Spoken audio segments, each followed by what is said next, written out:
Bienvenue dans la version française de 2050 Investors, le podcast qui décrypte les tendances de l'économie et du marché pour relever les défis de demain. Je suis Coco Agboblois, responsable mondial de la recherche économique, cross-asset et quantitative de Société Générale. Dans chaque épisode de 2050 Investors, je mène l'enquête sur une grande tendance qui impacte l'économie, la planète, les marchés et vous.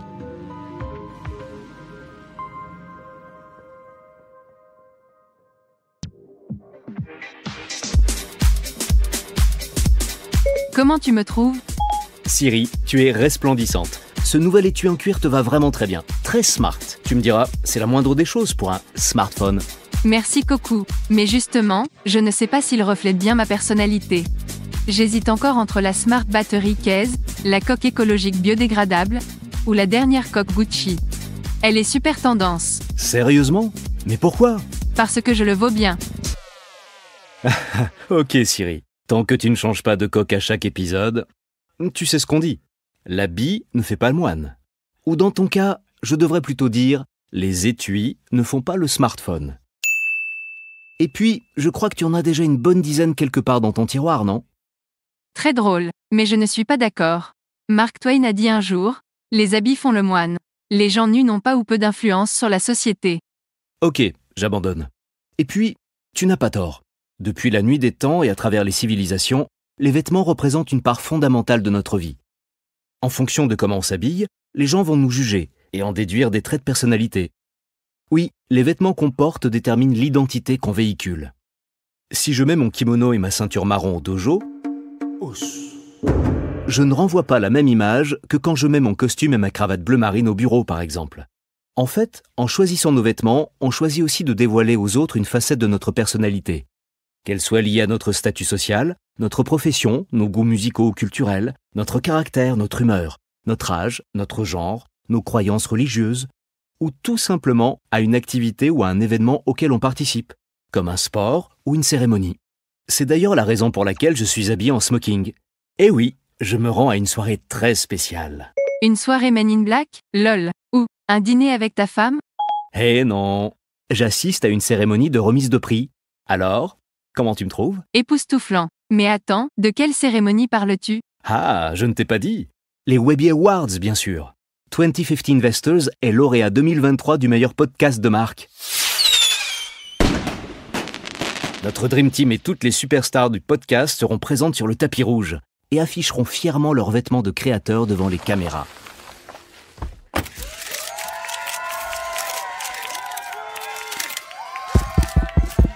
Un, deux.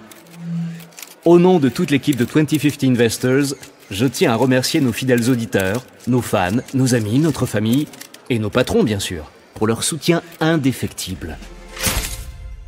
Toutes mes félicitations. J'ai hâte de commencer l'enquête. Laisse-moi deviner. Le podcast en 2050 ? Ou comment décarboner les tapis rouges ? Pas loin, Siri. Aujourd'hui, je te propose d'enquêter sur l'avenir de la mode. Et, spoiler, changer l'appellation tapis rouge en tapis vert ne suffira pas à le rendre rose. Voici quelques questions qui méritent d'être posées. Quelle est l'empreinte carbone, hydrique et sur la biodiversité de l'industrie de la mode ? Pourquoi sommes-nous à ce point obsédés par les vêtements ? Et pourquoi c'est de pire en pire ? La mode durable peut-elle nous permettre d'atteindre la neutralité carbone et de vaincre les forces irrésistibles de l'économie ? Plus tard dans cet épisode, on échangera avec Anne Critchlow, analyste senior retail chez Société Générale. Elle nous présentera des solutions et confiera quelques conseils qui pourraient vraiment faire la différence à grande échelle.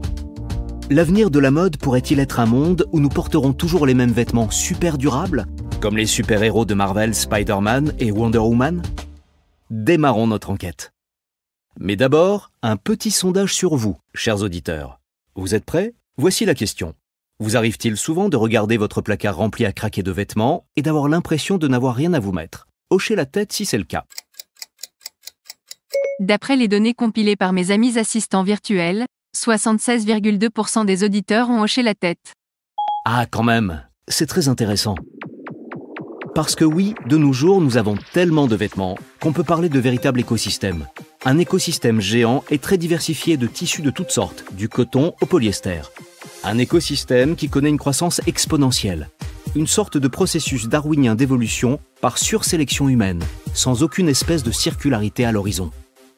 Le nombre de vêtements sur Terre a grimpé en flèche ces dernières années, gonflé par les innombrables affiches multicolores placardées dans les stations de métro de toutes les grandes villes. 365 jours par an, 24 heures sur 24, 7 jours sur 7. Toutes ces nouvelles tendances qui s'imposent à nous au rythme des saisons. Printemps-été, automne-hiver, et on recommence, année après année, dans un cycle infini. Les publicités tentent toutes désespérément d'étancher notre soif insatiable de nous habiller pour impressionner. Plusieurs marques sont devenues universelles.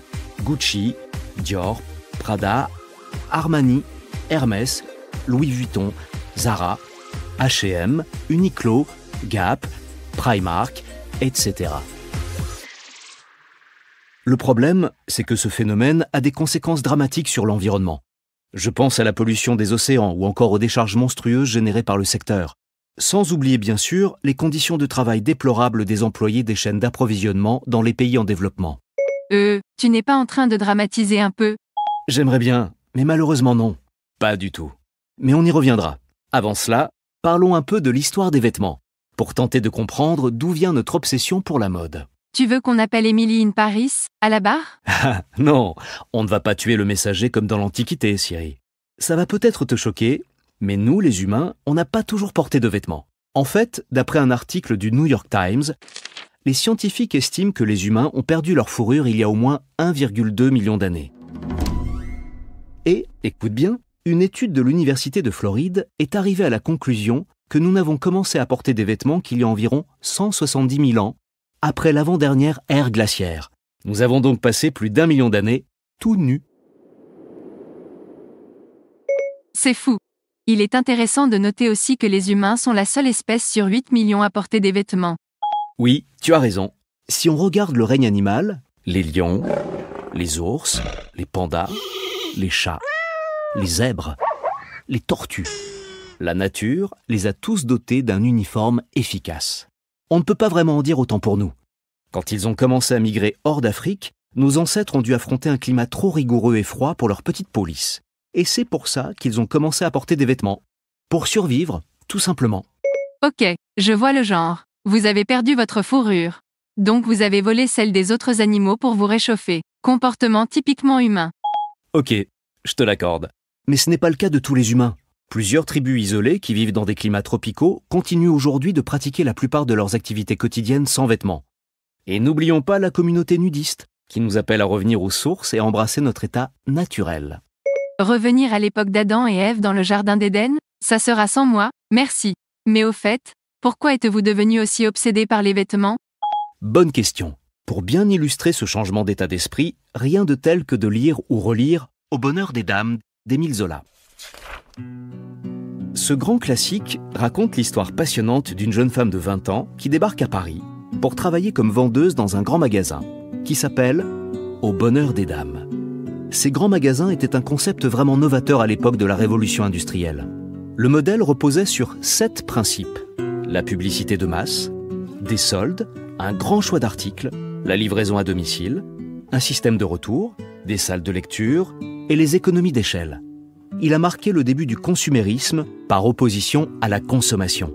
Il n'y avait plus de limites. Les clients pouvaient donner vie à toutes leurs envies et succomber à leurs pulsions d'achat les plus folles. On connaît la suite. Les petites boutiques spécialisées ont eu du mal à rivaliser. Et la plupart d'entre elles ont fait faillite. Aujourd'hui, on trouve ces grands magasins partout. Oui, et leur avènement a marqué le début de la fin pour notre planète. Je suis tombé sur un article intéressant sur le site de la Banque mondiale intitulé « Quel est le coût environnemental de notre garde-robe ?» Je vais vous en présenter quelques points clés. Mais avant, dis-moi, Siri, tu veux la pilule bleue ou la pilule rouge? Je veux dire, la propagande édulcorée ou la vérité est rien que la vérité? La pilule verte, s'il te plaît. Ah ah, c'est malin. Ok, c'est parti. Prenons par exemple ma paire de jeans préférée. Le Programme des Nations Unies pour l'environnement, PNUE, dit qu'il faut environ 3800 litres d'eau pour la fabriquer. L'empreinte carbone sur l'ensemble de sa chaîne d'approvisionnement est de 33 kg d'équivalent CO2, pas loin de ce qu'il faut pour produire 1 kg de bœuf. Mais ça ne s'arrête pas là. Toujours d'après l'ONU, une seule paire de jeans nécessite 1 kg de coton, qui lui-même mobilise 7 500 à 10 000 litres d'eau tout au long de la chaîne de production. Pour vous donner une idée, ça représente environ 10 ans d'eau potable pour une personne, ou encore 10 000 bouteilles d'eau de 50 centilitres. En ce qui concerne l'ensemble de l'industrie vestimentaire, le PNUE et la fondation Ellen MacArthur présentent des statistiques édifiantes. Chiffre numéro 1. L'énorme gâchis d'eau. L'industrie de la mode mobilise 93 milliards de mètres cubes d'eau. 20% des eaux usées dans le monde proviennent de la teinture et du traitement des tissus. Chiffre numéro 2. Au rythme actuel, notre consommation mondiale de vêtements passera de 62 millions de tonnes métriques en 2019 à 102 millions de tonnes dans 10 ans. Ça fait vraiment peur. C'est d'autant plus alarmant que l'industrie de la mode est responsable de 10% des émissions mondiales de carbone, soit plus que tous les vols internationaux et le transport maritime réunis. Waouh! Et au rythme actuel, les émissions augmenteront de 50% d'ici 2030. Chiffre numéro 3. D'après moi, c'est la statistique la plus choquante. Attachez bien votre ceinture Dior. 87% des fibres utilisées pour fabriquer des vêtements sont incinérées ou éliminées dans des décharges, souvent situées en Afrique ou en Asie du Sud-Est. Oui, vous m'avez bien entendu. 87%. Et ce n'est pas tout. Chaque année, nous jetons 1 demi-million de tonnes de microfibres plastiques dans l'océan, soit l'équivalent de 50 milliards de tonnes de bouteilles en plastique. Ces fibres ne peuvent pas être extraites de l'eau, et elles sont déjà entrées dans notre chaîne alimentaire et même dans nos cellules sanguines. Nous avons déjà parlé de ce problème dramatique dans l'épisode « La vie sans plastique ». Récapitulons un peu. On a vu que le fait de s'habiller était un phénomène relativement récent pour les humains. Bien après avoir perdu nos fourrures naturelles, nous avons commencé à nous parer de vêtements, y compris de fourrures. On a vu que l'industrie vestimentaire était un polluant majeur. Mais quand est-on devenu des victimes de la mode? Et pourquoi est-ce que ça empire? C'est notre deuxième question.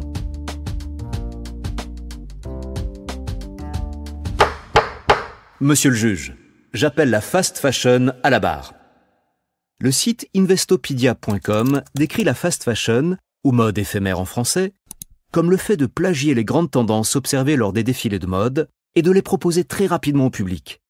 Les articles sont produits de plus en plus vite, en quantité massive et en qualité jetable, ce qui explique les prix de vente incroyablement bas. Dans ce système, les lancements de collections ne sont plus saisonniers. De nombreux magasins de vêtements, très bon marché, proposent des nouveaux modèles chaque semaine. La fondation Ellen MacArthur affirme qu'en 2000, l'industrie avait fabriqué 50 milliards de vêtements. Près de 20 ans plus tard, ce chiffre a doublé. Le rythme exponentiel de la fabrication de vêtements s'est traduit par une hausse sans précédent de la consommation. En moyenne, une personne achète aujourd'hui 60% de vêtements de plus qu'en 2000. Et qui dit acheter plus dit jeter plus. La fondation Ellen MacArthur estime que chaque année, les vêtements à peine portés, qui ne sont pas donnés ni recyclés, ou qui finissent dans une décharge, représentent tout de même dans les 500 milliards de dollars. Un immense gâchis. En fin de compte, moins de 1% des vêtements usagés sont recyclés en vêtements neufs. Et l'un des plus grands coupables de l'avènement de la fast fashion, c'est le polyester. Quoi? Comment ça se fait? Eh bien, parce qu'il est très durable et très polyvalent. Ce qui fait qu'il peut supporter un grand nombre de lavages en machine et qu'il ne demande pas beaucoup d'entretien, contrairement au coton ou aux autres fibres naturelles par exemple. Le site fashinza.com l'explique très bien. Les fibres de polyester sont thermoplastiques.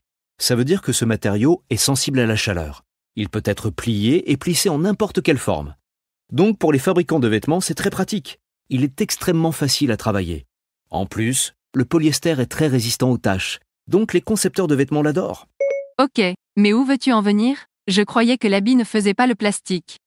Le problème, c'est que les matériaux synthétiques comme le polyester sont très peu durables et qu'ils font des articles de mauvaise qualité. Comme le note le site commonobjective.com, les usines qui produisent du polyester sans système de traitement des eaux usées peuvent rejeter dans l'environnement des substances potentiellement dangereuses, notamment de l'antimoine, du cobalt, des sels de manganèse, du bromure de sodium et du dioxyde de titane. En tant que plastique à base de pétrole, le polyester ne se biodégrade pas comme les fibres naturelles. Mais il y a pire que ça. La chaleur peut libérer des produits chimiques du polyester. L'oxyde d'antimoine, par exemple, qui est utilisé pour fabriquer du polyester, est un cancérigène connu. Et avec la chaleur corporelle, il peut se dissoudre partiellement avec la sueur et être absorbé par la peau, ce qui peut engendrer des troubles cardiaques, hépatiques, rénaux et cutanés. Mon Dieu, finalement, ça serait peut-être une bonne idée de généraliser le nudisme. Merci, mais non merci. Je pense surtout qu'on doit rapidement adopter un rapport plus intelligent et responsable à notre garde-robe. On y reviendra plus tard. Je voudrais d'abord creuser encore un peu les questions environnementales et sociales de la fast fashion, parce qu'il y a malheureusement beaucoup de choses à dire. Un article du site ecostylist.com pointe du doigt toute une série de scandales environnementaux et sociaux. On peut citer par exemple le harcèlement des travailleurs, les maladies dues aux produits chimiques toxiques, les émissions de gaz à effet de serre, la perte de biodiversité et l'épuisement des ressources et des sols. La majorité des femmes qui travaillent au sein des chaînes d'approvisionnement de la mode résident en dehors des États-Unis et de l'Europe. Elles viennent principalement de pays du Sud, où les réglementations et les salaires sont bien inférieurs à des niveaux que l'on peut qualifier de dignes ou vivables. Et non seulement elles sont très mal payées, mais elles sont aussi souvent soumises à des conditions de travail particulièrement insalubres. En 2013, l'effondrement du bâtiment Rana Plaza au Bangladesh a tué plus d'1 millier de travailleurs du textile. Cet événement a révélé au monde entier le sort atroce des ouvriers des usines de confection. D'ailleurs, le monde entier s'est indigné et a réclamé de meilleures conditions de travail dans le secteur. Et oui, il y a eu quelques améliorations, mais il reste encore beaucoup à faire. Ce qui nous amène à la question suivante. Comment pouvons-nous agir ? Quels conseils mode pourrions-nous suivre pour faire la différence à grande échelle ? Le secteur doit totalement se réinventer. D'après Statista.com, l'industrie mondiale du vêtement a dégagé plus de 1,5 milliard de dollars de recettes en 2022. Le marché mondial de la fast fashion est estimé à 106 milliards de dollars dans le monde et emploie directement 75 millions de personnes tout au long de sa chaîne de valeur. Il s'agit du 3e secteur manufacturier mondial après les industries automobiles et technologiques. Une conférence TED Talk de Gabriela Smith, intitulée « J'ai tourné le dos à la mode éphémère et vous devriez faire de même », nous invite à prendre des bonnes habitudes, à vérifier les étiquettes, l'origine de nos vêtements, à penser en termes de coût par usage et à voir les vêtements comme un investissement. Le calcul est simple. Un pull pas cher que nous porterons 5 fois coûtera plus d'argent à terme qu'un pull de qualité qui durera des années. Dans le même ordre d'idées, la Banque mondiale émet aussi des conseils simples et pertinents, comme le fait de réparer ses vêtements et de n'acheter que ce dont nous avons vraiment besoin.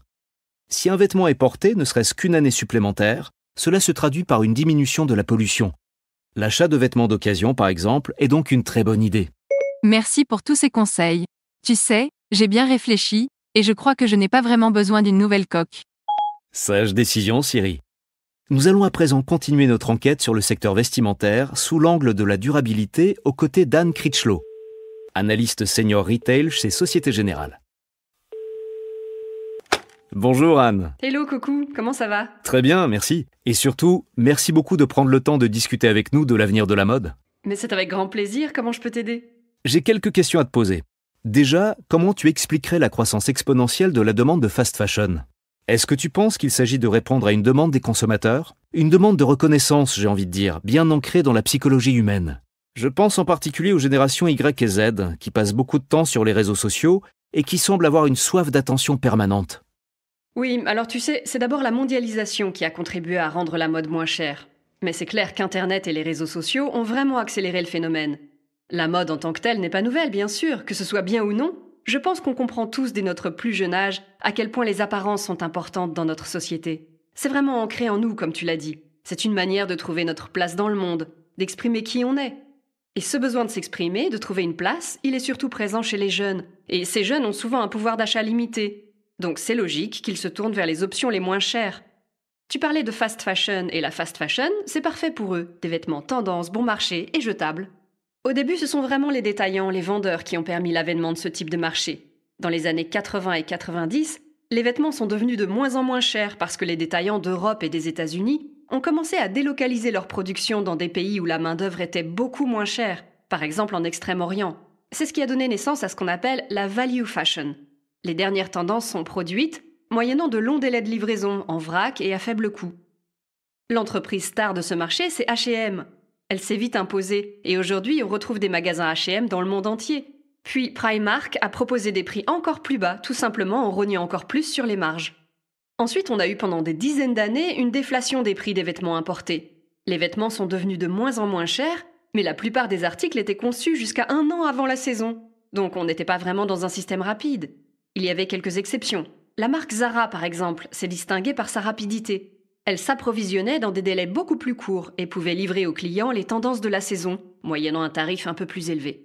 Et puis quand Internet est arrivé, tout ce cycle s'est définitivement accéléré, avec des marques comme Boohoo qui ont décollé en même temps que les smartphones. Donc ça, c'est pour l'offre. Mais du côté de la demande, je pense qu'Internet a vraiment joué un rôle majeur dans la croissance du marché. Il y a quelques dizaines d'années, c'était encore les défilés de haute couture qui créaient les tendances. Puis ces tendances se répercutaient relativement lentement dans le grand public. Un peu plus tard, les magazines féminins ont commencé à dicter les codes des tendances, et bizarrement, c'était exactement ce que les détaillants avaient commandé et proposé à la vente. Ce n'était bien sûr pas une coïncidence. Mais aujourd'hui, c'est très différent. Les tendances émergent souvent sur les réseaux sociaux, elles se répandent très vite, et les détaillants n'ont plus vraiment de contrôle sur ce processus. Et personnellement, tu penses que les entreprises et les consommateurs vont pouvoir respecter leurs engagements en matière de décarbonation, ou la logique économique de réduction des coûts est-elle encore trop forte ? C'est vraiment une question difficile, Coco, parce que le carbone dans le cycle de vie d'un vêtement, il est là tout le temps. Il est présent dès le moment où les matières premières sont cultivées et récoltées ou extraites, jusqu'à son traitement ou à son élimination en fin de vie. Et ce qu'on ne dit pas assez, c'est que dans tout le cycle de vie d'un vêtement, le vendeur, le détaillant, est globalement directement responsable de moins de 1% de l'empreinte carbone liée à cet article. Ce 1 petit %, c'est quoi ?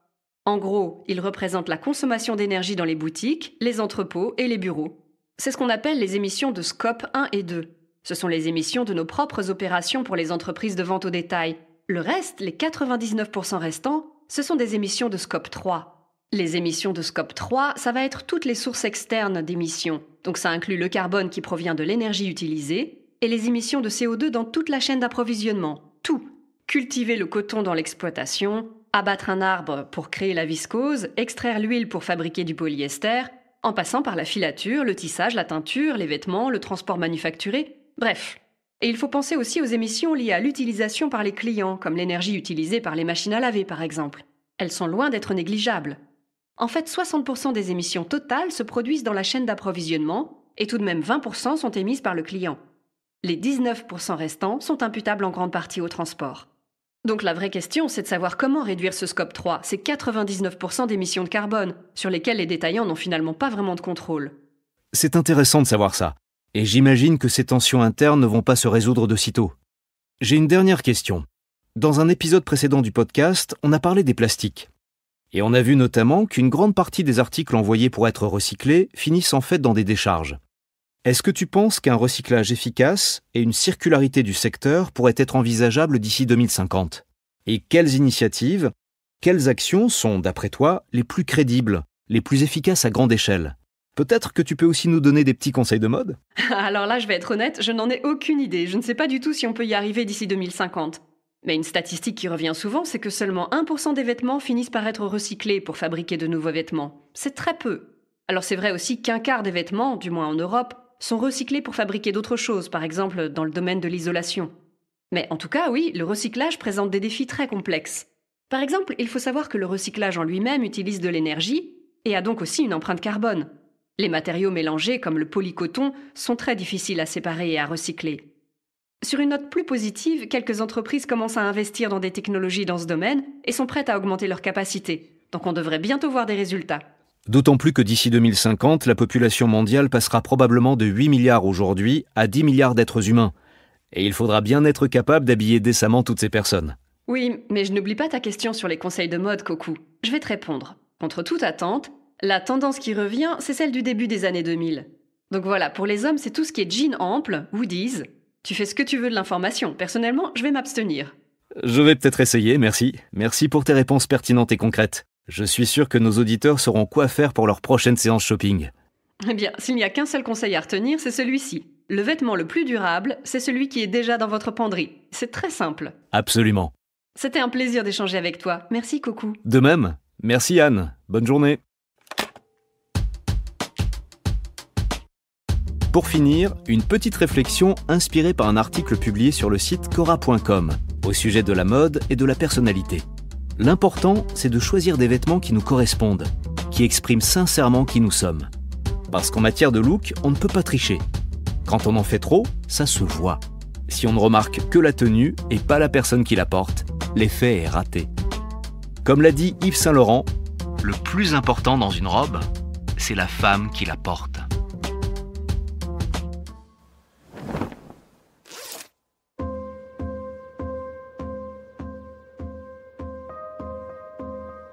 Merci d'avoir suivi cet épisode de 2050 Investors.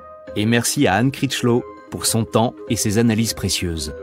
J'espère que cet épisode vous aura aidé à mieux comprendre l'avenir de la mode. 2050 Investors est disponible sur toutes les plateformes de podcast et de streaming. Si cet épisode vous a plu, mettez-nous plein d'étoiles sur Apple Podcast. Laissez des commentaires où vous voulez, abonnez-vous et surtout, parlez-en autour de vous. Rendez-vous au prochain épisode.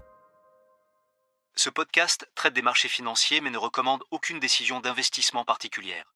Si vous n'êtes pas sûr du bien fondé d'une décision d'investissement, veuillez consulter un professionnel. La version originale de ce podcast est en anglais. Cet épisode a été enregistré par des comédiens.